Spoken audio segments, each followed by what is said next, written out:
Hola compañeros, muy buenos días para todos. Espero que se encuentren muy bien. Dándole continuidad a nuestro referente del día de hoy, nuestro referente de los tejidos biológicos. Vamos a ver entonces un poco lo relacionado con los tejidos en los animales.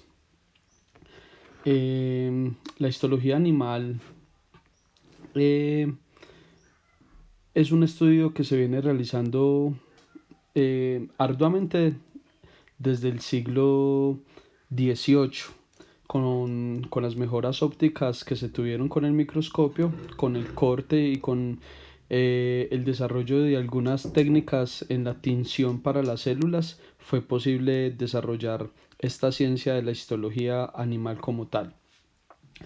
Eh, para el ser humano como tal, como les mencionaba en otros apartes, su importancia radica netamente en el cultivo de tejidos para el tratamiento de ciertas patologías, para el tratamiento de enfermedades. Por ejemplo, está el síndrome piel de mariposa. Esta es una técnica que se está trabajando en Puerto Rico y en Bogotá para poder suplir las necesidades de estos pacientes. Unas técnicas de cultivo de piel que son más económicas, menos invasivas para los pacientes. Y, por ejemplo, también como lo mencionaba, la repercusión que va a tener el cultivo de tejidos a nivel de laboratorio gracias a las impresoras 3D.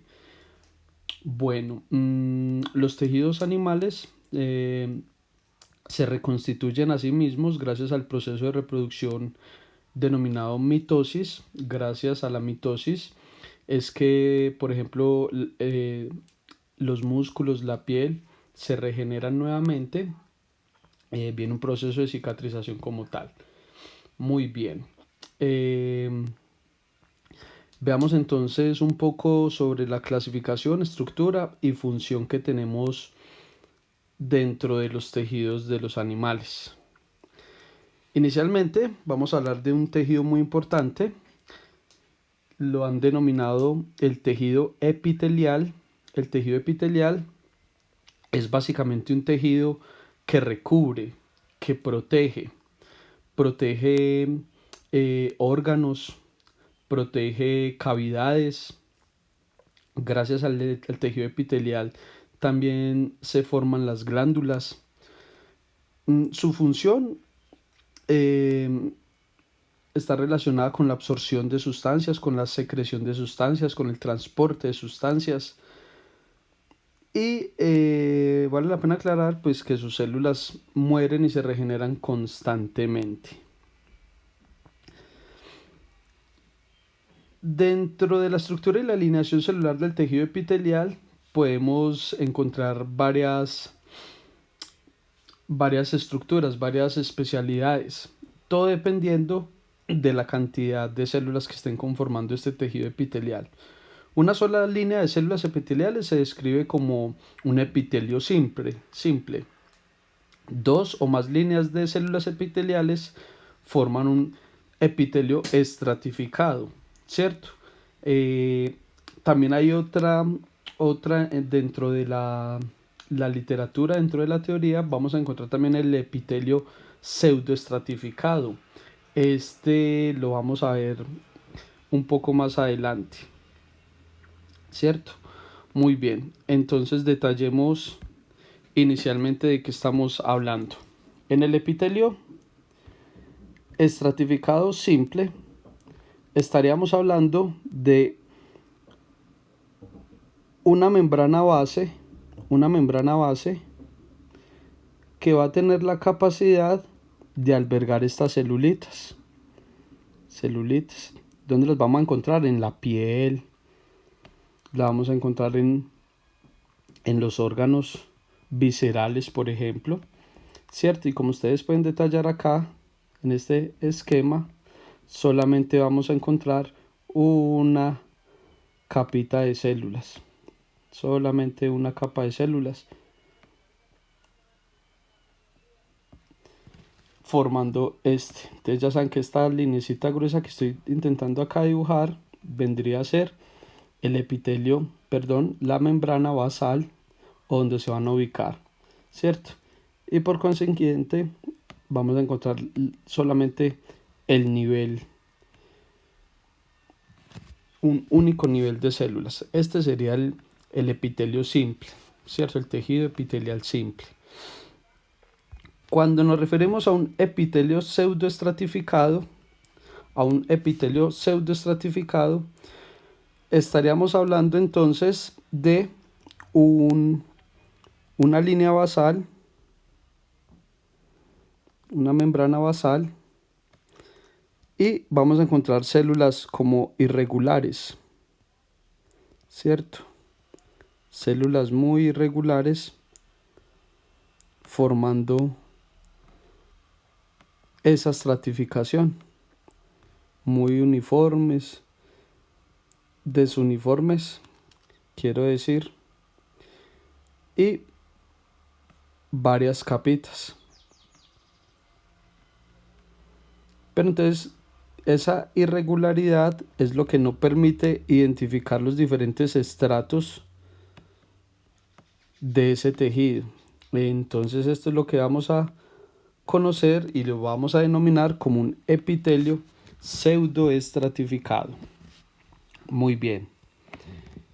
Y ya para el epitelio estratificado vamos a tener en cuenta que acá en la línea basal, en la membrana basal, vamos a encontrar entonces diferente cantidad de células originando varios niveles, unos 2 o 3 niveles de células estarían conformando entonces un epitelio estratificado como tal.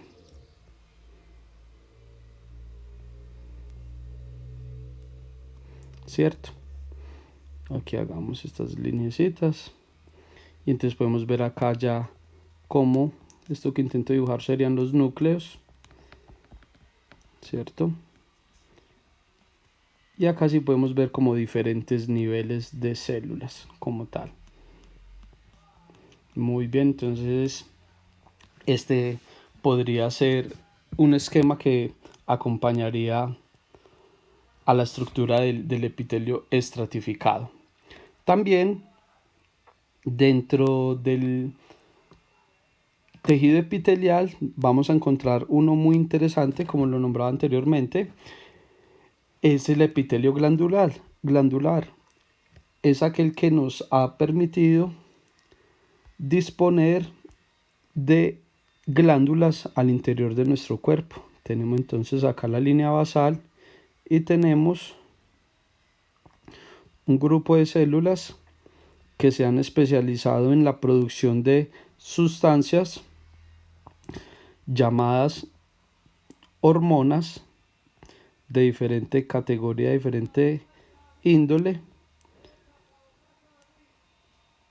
Unas tienen que ver con el desarrollo sexual, otras tienen que ver con el desarrollo y crecimiento de los organismos, ¿cierto? Entonces detallen aquí cómo ellas se asocian, se han asociado, se han agrupado de una forma muy interesante. Han desarrollado diferentes formas, y es al interior de esta estructura donde se almacena la sustancia, la hormona, y luego va a ser secretada al torrente sanguíneo, o si estamos hablando de una célula o de un grupo de células endocrinas, o al exterior del cuerpo si estamos hablando de células exocrinas como tal. Muy bien. Tendríamos entonces acá nuestra glándula conformada. Muy bien. También algunos teóricos nos hablan de lo que sería el epitelio sensorial. En el epitelio sensorial, por ejemplo, vamos a encontrar células muy especializadas, como ocurre, por ejemplo, en la piel. En la piel vamos a encontrar un grupo de células que han desarrollado su especialidad para captar el dolor. Tenemos acá, digamos que este sea un poro, ¿cierto? Para eliminar la cantidad de sudor. Tenemos acá, por ejemplo, un vellito que se origina gracias a un folículo piloso. Tenemos acá lo que sería la dermis como tal, el grupo de células conformando la dermis, y en esta parte superior encontraríamos entonces las células que están estructurando la epidermis. Muy bien. Es acá, en este lugar, donde vamos a encontrar las células que se han especializado en captar el dolor, el movimiento, la presión, por ejemplo, ¿cierto? Vamos a tomar acá entonces, digamos que esto sea el almacenamiento de agua con sales para la excreción, ¿cierto? Tendríamos entonces acá una glándula sudorípara.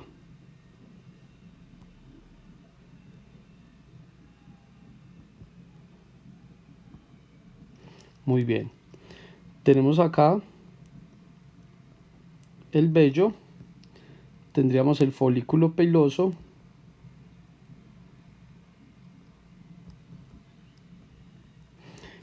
y este que vamos a denominar el nociceptor. Por ejemplo, nociceptores encargados de percibir el dolor. Entonces vemos acá como el grupo de células epiteliales dan paso a la estructuración y a la conformación también de células especializadas para la captación de diferentes estímulos que vienen de afuera del medio. Muy bien. Tendríamos entonces allí todo lo relacionado con el tejido epitelial. Otro tejido propio de los animales es el que conocemos como el tejido conectivo, también lo llaman tejido conjuntivo.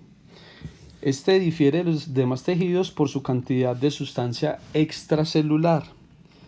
Sabemos bien que en un tejido las células están agrupadas, pero entre célula y célula siempre vamos a encontrar un líquido, una sustancia extracelular que va a cambiar dependiendo del tejido que estemos hablando.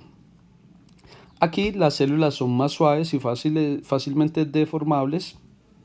La matriz extracelular en el tejido conectivo permite transmitir cargas mecánicas. Entonces aquí ya vamos viendo y reconociendo una función muy importante de este tejido. La composición de esa matriz, de ese líquido extracelular, puede ir desde un suave gel, como por ejemplo sucede en la piel, hasta una matriz rígida como las que vamos a encontrar en los huesos, como la osteína, por ejemplo. El tejido conectivo o conjuntivo es aquel que sostiene el organismo animal y que conecta sus diferentes partes. Se originan las células de la capa mesodérmica embrionaria, o sea, cuando se está generando el embrión allí en el útero de nuestras madres. En la capa mesodérmica del embrión es donde se empiezan a originar células especializadas en conectar y sostener el organismo. Vamos a encontrar varios o diferentes tipos de tejido conectivo, por ejemplo el tejido conectivo laxo y el tejido conectivo denso.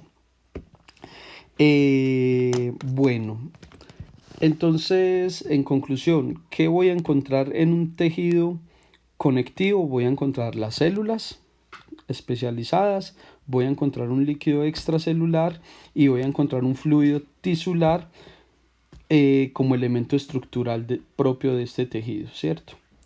Entonces inicialmente las células van a ser de diferentes categorías. Vamos a encontrar unas que están fijas, que siempre van a permanecer allí en el lugar, en el tejido. Entonces se denominan residentes, células residentes del tejido conectivo. Estos son, por ejemplo, los fibroblastos, los condroblastos y los osteoblastos. Los condroblastos luego se van a convertir, cuando maduren, en condrocitos, y luego los osteoblastos se van a convertir en osteocitos y van a ayudar a la formación del hueso como tal. Mientras que células migratorias del tejido conectivo son aquellas que están viajando por todo el cuerpo. Allí vamos a encontrar varias categorías, por ejemplo los macrófagos, ¿cierto? Los linfocitos, los monocitos, los basófilos, los neutrófilos. Estas son células sanguíneas, tienen que ver mucho con nuestro sistema inmunitario, con nuestro sistema inmunológico, y se denominan migratorias porque van a estar recorriendo todo el cuerpo del organismo como tal. Muy bien, esas serían las células. Ahora, ¿qué hay de la sustancia intracelular? De esa sustancia que va a estar allí entre célula y célula. Pues va a ser de tres tipos. Vamos a encontrar en el tejido conectivo sustancia como el colágeno, muy importante, una proteína fundamental para los seres en la formación de, ya vamos a determinarlo, de algunas estructuras como tendones, cartílagos, etc. Otra proteína denominada la elastina y glucoproteínas simples y complejas como tal. Como les mencionaba, el colágeno es una proteína, es la más abundante en el reino y en el mundo animal. Entre un 25 y un 30% total de las proteínas del cuerpo son colágeno como tal. Existen diferentes formas de colágeno, las han llamado colágeno 1, colágeno 2, colágeno tipo 3, tipo 4, tipo 5. Todo depende de la longitud y de las unidades de aminoácidos que estén conformando esta proteína como tal, ¿cierto? Todas las células del tejido conectivo son capaces de producir colágeno. Esto es muy importante. Hay que tener en cuenta que la producción de colágeno disminuye con la edad. Nuestros fibroblastos, nuestros condroblastos y nuestros osteocitos producen cada vez menos cantidad de colágeno en la medida que avanzamos en la edad, ¿cierto? Las fibras de colágeno son proteínas o cadenas muy largas de aminoácidos. Saben ustedes que la sumatoria de aminoácidos formarían una proteína. La más abundante dentro del colágeno sería el aminoácido prolina y el aminoácido glicina. Diferentes unidades y en diferentes proporciones estarían formando los diferentes tipos de colágeno como tal. La unidad fundamental del colágeno es el tropocolágeno, y esta molécula como tal tiene cerca de 1000 aminoácidos que se entremezclan, como les digo, en diferentes proporciones. Bueno, aquí ya decíamos que el colágeno tiene diferentes categorías, tipo 1, tipo 2, tipo 3. La elastina son proteínas cuyas cadenas son más finas o más delgadas, son más extensibles que el colágeno, pueden ser estiradas hasta un 100%, 150% de su longitud original. La composición química de las fibras de elastina es muy parecida a la del colágeno como tal. Bueno, vamos a encontrar entonces diferentes tipos de tejido conectivo. Primero, el tejido conectivo denso, ¿cierto? El tejido conectivo denso es de color blanco y da lugar a la mayoría de los tendones y ligamentos. Entonces ya van haciendo ustedes la relación allí. Los tendones y los ligamentos son propios del tejido conectivo. El tejido conjuntivo elástico Este ya es una segunda categoría, un segundo tipo, ya es de color amarillo y forma estructuras también como ligamentos pero de las vértebras, ¿cierto? Elementos elásticos de las arterias y de la tráquea para que éstas tengan esa mínima elongación que requieren anatómicamente para cumplir con sus funciones, ¿cierto? Las venas, las arterias, para generar la presión, para que la sangre pueda viajar, por ejemplo. La tráquea para el movimiento. Allí cuando se necesitan movimientos de la laringe y de la faringe, entonces que la tráquea de ese rango de movimiento, ¿cierto? Y tiene funciones de amortiguación y de sostén. Y tenemos el tejido cartilaginoso, que forma parte de las articulaciones. Van viendo entonces ustedes la importancia que tiene el tejido conectivo en los seres, especialmente en los vertebrados. Bueno, vamos a encontrar, por ejemplo, que los cartílagos, los cartílagos existen de tres maneras. Conocemos entonces el cartílago hialino, el elástico y el fibrocartílago.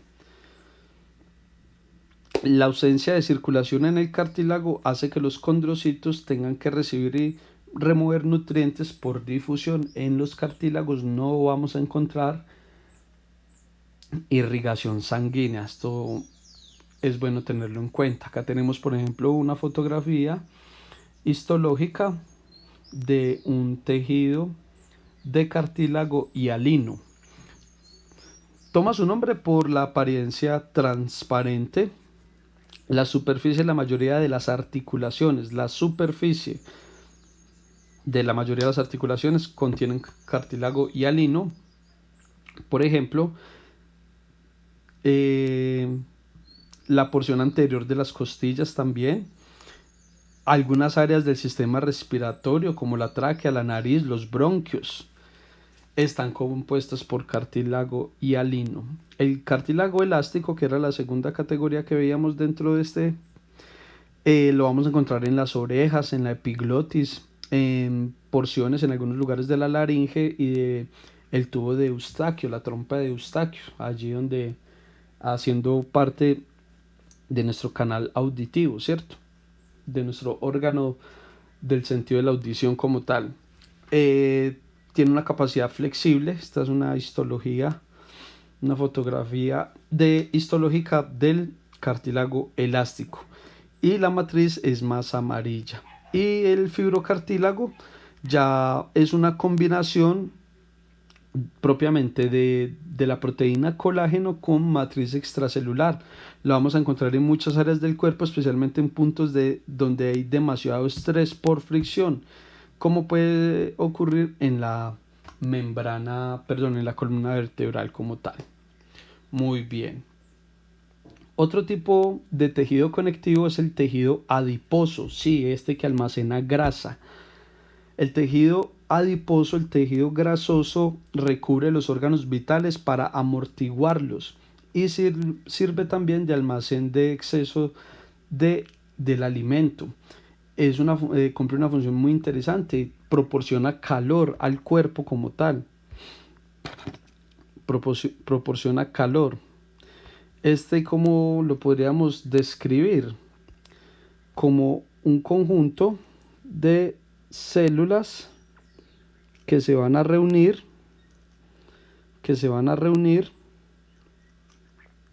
¿cierto? En su interior vamos a encontrar colesterol de alta y de baja densidad, ¿cierto?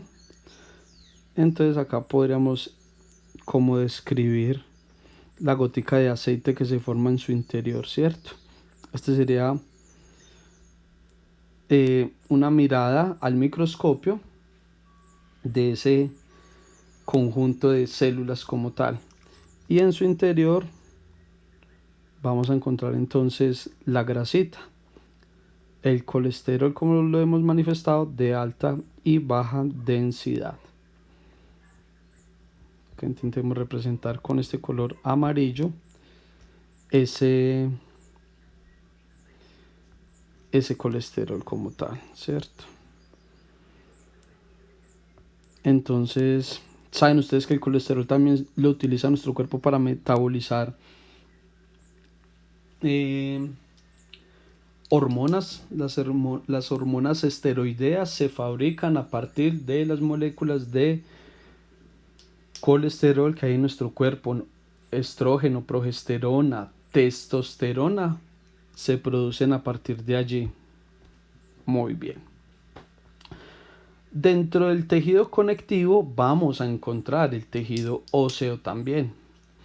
Como dice nuestra diapositiva, el tejido óseo, es un tejido conectivo especializado. Al nacer, todos los seres humanos carecen de huesos. Todo nuestro sistema esquelético es cartílago.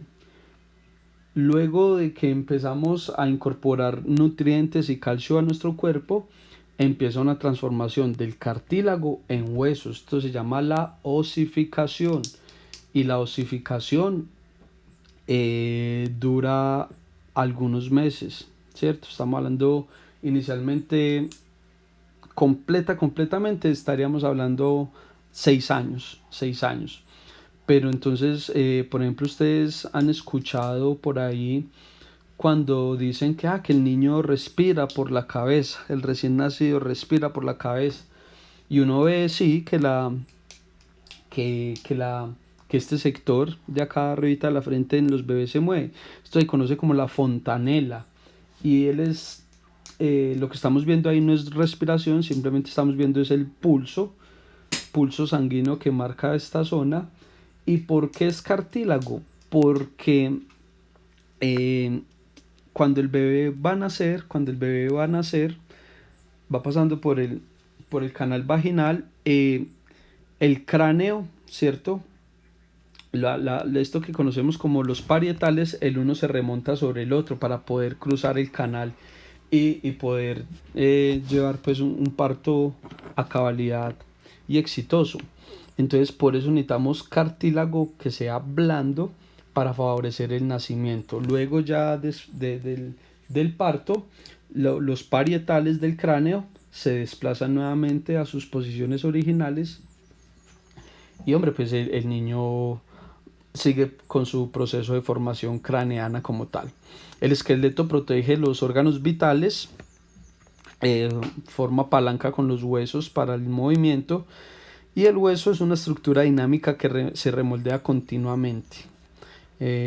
¿Cómo se llaman las células? Osteocitos y la sustancia que vamos a encontrar allí entre osteocito y osteocito se llama osteína. Hay dos tipos de tejido óseo. Está el tejido óseo compacto, que es aquel que proporciona protección y sostén y ayuda a que los huesos largos resistan la tensión como tal. Entonces ustedes pueden ver que el tejido óseo se va a ubicar acá, como lo vemos en esta gráfica, en la parte medial del hueso. Y tenemos el tejido óseo esponjoso, que deja unas aberturas entre estructura y estructura, unas trabéculas, y estas trabéculas, esos espacios, luego van a ser llenadas por células productoras de sangre. Recuerden ustedes, al interior de los huesos tenemos tejido hematopoyético, o sea que allí es donde se forma la sangre de nuestro cuerpo, al interior de los huesos. Muy bien. Todo eso que hablamos hasta este momento sería el tejido conectivo o tejido conjuntivo. Otro muy importante es este que tenemos acá, el tejido muscular. Vamos a encontrar 3 tipos de tejido muscular. El tejido muscular esquelético, el liso y el cardíaco. El tejido muscular esquelético se especializa en la generación de fuerza para mantener la postura y producir los movimientos. El esquelético, ese es el esquelético, ¿cierto? Que vamos a encontrar acá en la parte superior. En la parte de la mitad, esta figurita nos va a representar lo que es el tejido muscular cardíaco, ¿cierto? Que este solamente lo vamos a encontrar en el corazón. Y en la parte inferior, en la parte de abajo, vamos a encontrar entonces el tejido muscular liso. Este es el que, por ejemplo, recubre todo el interior de la boca, recubre todo lo que es el esófago, el estómago, lo vamos a encontrar dentro de las vísceras como tal. Allí, por ejemplo, vamos a encontrar estas diferencias. Vamos a utilizar con color rojito. Bueno, entonces en el tejido muscular liso, la célula es fusiforme, ¿cierto? Este sería el liso. Vamos a encontrar que solamente van a tener un solo núcleo, y casi siempre va en una posición central. Mientras que las fibras o las células del tejido muscular estriado esquelético van a tener una formita como alargada, presentando estas estrías. En estas estrías es donde se da la elongación o contracción de la fibra como tal, gracias a unas proteínas llamadas actina y miosina. Esas son las proteínas responsables del movimiento. ¿Cómo se llaman estas células? Miocitos. Los miocitos. Entonces, 3 tipos de miocitos: los lisos, los estriados o esqueléticos, y obviamente vamos a encontrar la cardíaca. Esta sí ya tiene una formita. Estas células, este grupo de células, van a conformar unas estructuras un poco diferentes, como estamos detallando acá en esta pequeña ilustración, ¿cierto? Acá estarían los núcleos. Y interesante, el tejido muscular cardíaco puede presentar, sus células pueden presentar 2 o más núcleos. Este es el muscular cardíaco como tal, ¿cierto? La diferencia que vamos a encontrar en las células, en estas fibras. Bueno, y por último tenemos nuestro tejido nervioso, muy especializado, supremamente especializado, tan especializado que es el que nos ha permitido enviar naves al espacio, nos ha permitido explorar la luna, planetas vecinos, nuestra estrella, el sol, gracias a la especialización que han tenido las neuronas. Es el componente principal del sistema nervioso, donde vamos a encontrar el cerebro, la médula espinal, los nervios periféricos. Su unidad funcional es la neurona. Las principales características de este tejido son la irritabilidad, pero no relacionada pues con la emoción, sino pues con la capacidad de recibir y de captar estímulos como tal. Y la conductividad, la generación de impulsos nerviosos para ejecutar acciones como tal. Bueno, vamos a recordar acá un poco. Vamos a recordar un poco el tejido nervioso o esa estructura fundamental que sería la neurona. Vamos a recordar acá un poco cómo va a ser. Vamos a encontrar entonces inicialmente el soma, donde va a estar alojado el núcleo, las mitocondrias, el aparato de Golgi y todas, bueno, las organelas celulares. Vamos a encontrar unas pequeñas ramificaciones, unas modificaciones de la membrana celular denominadas dendritas. ¿Para qué son estas dendritas? ¿Cuál es su función? Generar sinapsis neuronal, ¿cierto? Y aquí ya viene otra elongación de la membrana. Esa cuerdita que dice ahí intercalada se denomina axón y es por donde va a viajar el impulso nervioso. Pero el impulso nervioso va a estar conducido y va a estar manejado y regulado gracias a una sustancia denominada mielina. Vamos a ponerlo por acá. Mielina. Entonces esto se llaman vainas de mielina. En analogía, cuando vemos un circuito eléctrico en una casa, por ejemplo, esta mielina sería la cinta aislante que evitaría que se genere un cortocircuito. Muy bien. ¿Quién produce la mielina? La mielina la producen unas celulitas muy pequeñas, pero muy importantes. Las estoy dibujando acá de color rojo.